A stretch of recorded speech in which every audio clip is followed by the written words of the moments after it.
जय हिंद दोस्तों, स्वागत है आपका हनु ग्लोबल स्टडीज के इस मंच पर। और आज हम लोग एक बहुत महत्वपूर्ण सूचना आपके सामने लेकर आए हैं। वो है उत्तर प्रदेश पुलिस से संबंधित।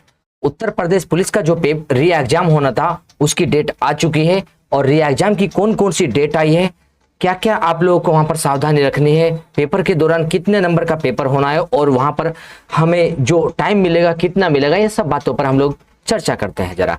तो देखिए, उत्तर प्रदेश पुलिस जो भर्ती है, यहाँ पर उत्तर प्रदेश पुलिस भर्ती में हम लोग देखें जो आरक्षी नागरिक पुलिस 60,244 पदों पर सीधी भर्ती 2023 की लिखित परीक्षा जो होनी है, अब कब होनी है, 23 अगस्त 2024 को होनी है, 24 अगस्त को भी होनी है, 25 अगस्त को भी होनी है, 30 अगस्त और 31 अगस्त। मतलब हम लोग देखेंगे 5 दिन आपकी परीक्षा चलेगी। 2 पालियों में परीक्षा होगी, एक दिन में 2 पाली चलेंगी, 2 पालियों में परीक्षा होगी, 2 घंटे का टाइम आपको मिलेगा परीक्षा के लिए। तो 23, 24, 25, 30 और 31 इन टाइम पर आपकी, इन समय में आपकी, इन तिथि में आपकी परीक्षा आयोजित होनी है। तो देखिए जरा क्या क्या हमें यहाँ पर आवश्यक है हमारे लिए, उसी चीज को हम लोग देखते हैं यहाँ पर जरा बस। तो देखिए, देखो यहाँ पर लिखा है, इसमें जो हम लोग पढ़कर चलते हैं, चयन प्रक्रिया को पारदर्शी और सुचितापूर्ण ढंग से कराए जाने के संबंध में परीक्षा संबंधित विभिन्न व्यवस्थाओं यथा परीक्षा की तैयारियां, परीक्षा केंद्र के चयन, सत्यापन, छद निरूपण रोके जाने हेतु विस्तृत दिशा निर्देश दिए गए हैं उत्तर प्रदेश शासन द्वारा। तो देखिए जरा, इन सभी बातों को ध्यान रखते हुए आगे परीक्षा आयोजित कराई जा रही है इस बार।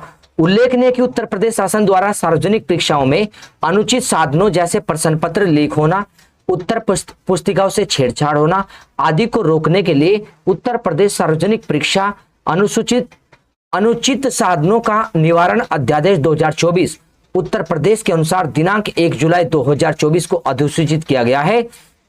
इस अधिनियम में प्रावधान क्या किया गया है कि इस अधिनियम के अंतर्गत परीक्षा में अनुचित साधनों का प्रयोग करना, जैसे नकल करना या नकल करवाना या प्रश्न पत्र का प्रतिरूपण करना या प्रश्न पत्र को प्रकट करना, ये सारे षड्यंत्र आदि जो होते हैं, इन सभी अपराधों की, ये सभी अपराधों की श्रेणी में आते हैं। इसके लिए इस अधिनियम के अंतर्गत दंडनीय है ये यहाँ पर जी। ऐसे प्रकरणों में 1 करोड़ रुपए तक का जुर्माना होगा और आजीवन कारावास तक की सजा दोनों ही हो सकते हैं ऐसे प्रकरणों में जी। तो यहाँ पर हम लोग देखेंगे जो लीक की, जो यहाँ पर पेपर कराए जा रहे थे, बहुत बार लीक हो चुके हैं पेपर, उन सभी को रोकने के लिए जो उत्तर प्रदेश सरकार ने, शासन ने यहाँ पर अधिनियम बना, उसके तहत यहाँ परीक्षा अब आयोजित कराई जाएगी है। देखो जरा, इन्हीं सब बातों में देखे जरा आगे, इसमें परीक्षा में देखना जरा, आरक्षी नागरिक पुलिस के 60,244 पदों पर सीधी भर्ती हेतु 2023 की लिखित परीक्षा उल्लिखित तिथियों में आयोजित की जाएगी। जन्माष्टमी त्योहार के कारण परीक्षा में अंतराल दिया गया है, मतलब 23, 24, 25, फिर सीधी 30 और 31 में होनी है। 26, 27, 28 की छुट्टी है, वहां पर 29 की छुट्टी है जन्माष्टमी के कारण। तो देखो जरा, इन तिथियों में प्रतिदिन 2 पालियों में यह परीक्षा संपन्न होगी, जिसमें प्रति पाली में लगभग 5 लाख अभ्यर्थी इस परीक्षा में शामिल होंगे। तो प्रति पाली में, प्रत्येक पाली में 5 लाख लोग शामिल होंगे यहाँ पर जी। तो देखकर चलेंगे, 2 पाली में परीक्षा कराई जाएगी प्रतिदिन जी।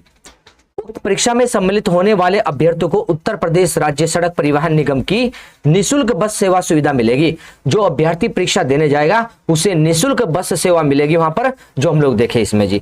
अभ्यर्थी अपनी सुविधा अनुसार इसका लाभ ले सकते हैं। निःशुल्क परिवहन है आपके पास में, वहां पर निःशुल्क सेवा मिलेगी आपको। लेकिन उसके लिए एक बात ध्यान रखनी है, बस से यात्रा करने वाले अभ्यर्थियों को अपने प्रवेश पत्र की अतिरिक्त 2 प्रतियां डाउनलोड करनी होगी। मतलब 2, आप लोग ध्यान रखकर चलना कि 2 फोटोकॉपी चाहिए आपके प्रवेश पत्र के, एडमिट कार्ड की वहां पर जी। एक देखो जरा क्या होगा, उसमें से एक प्रति आप लोगों के परीक्षा केंद्र में, जो परीक्षा केंद्र होगा वहां पर जाएगी, और दूसरी प्रति कहां जाएगी, परीक्षा उपरांत अपने जनपद तक की यात्रा बस कंडक्टर को देनी पड़ेगी एक प्रति। तो हम लोग देखेंगे, एक एडमिट कार्ड आपका परीक्षा केंद्र में जाएगा, एक बस कंडक्टर को देना पड़ेगा यदि आप लोग वाहन से निःशुल्क सुविधा चाह रहे हैं। अब देखो, जो उत्तर प्रदेश सरकार की ये परीक्षा है, इस परीक्षा में अगर हम लोग बात करें आपके साथ में किस प्रकार का प्रश्न पत्र है, थोड़ी सी बात उस पर भी हम लोग कर लेते हैं जरा। आइए जरा, इसमें अगर बताकर चले तो सामान्य हिंदी का पाठ लगभग कितना रहेगा, हिंदी। इसमें अगर हिंदी के प्रश्न देखें हम लोग तो हिंदी के प्रश्न लगभग 37 मिलेंगे, और एक क्वेश्चन 2 नंबर का है। 37 हिंदी के पर्सन मिलेंगे। यहाँ पर पर्सन संख्या है, ये पर्सन कितने हैं यहाँ पर जी 37 होंगे। और 37 में कितने अंक होंगे जी, एक पर्सन 2 नंबर का, तो अंक कितने मिलेंगे 74, 74 हिंदी के।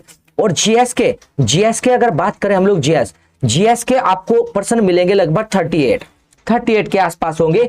और एक पर्सन 2 नंबर का है, तो यहां पर कितने नंबर बैठेंगे आपके जीएस में, 76 नंबर होंगे, 38 क्वेश्चन होंगे जीएस के। उसी के साथ में जो मैथमेटिकल है, math plus reasoning type math भी है, कुछ नंबर वाला मैथ है, उसके भी 38 क्वेश्चन मिलेंगे आपको। और ये भी कितने का होगा, 76 अंक का होगा ये। उसी के साथ में रीजनिंग अलग से रखी, रीजनिंग के क्वेश्चन लगभग 37 होंगे, और ये कितने का होगा, 74 का होगा।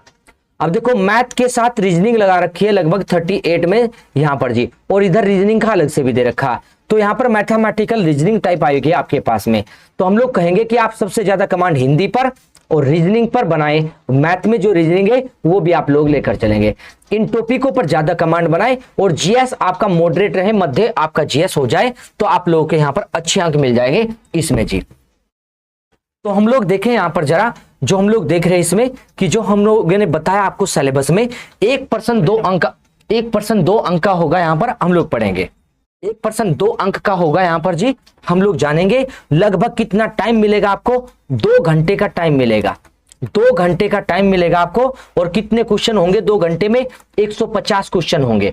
पर्सन संख्या कितनी हो रही जी, लगभग 150। और देखो अंक कितने होंगे, अंक मिलेंगे, एक क्वेश्चन 2 नंबर का है तो 300 अंक होंगे, 300 अंक। तो 2 घंटे में आपको 150 क्वेश्चन हल करने हैं, जिसमें से रीजनिंग और हिंदी पर ज्यादा कमांड आप लोग बनाकर चलना, और जीएस को मॉडरेट रखना आप लोग जी, यहाँ पर जी मॉडरेट रखना है, मध्य जीएस पढ़नी है, बिल्कुल ज्यादा नहीं करनी। उसमें थोड़ी यूपी की जीएस, थोड़ी करंट अफेयर्स, और थोड़ी आप लोग बेसिक जानकारी आपको होनी चाहिए।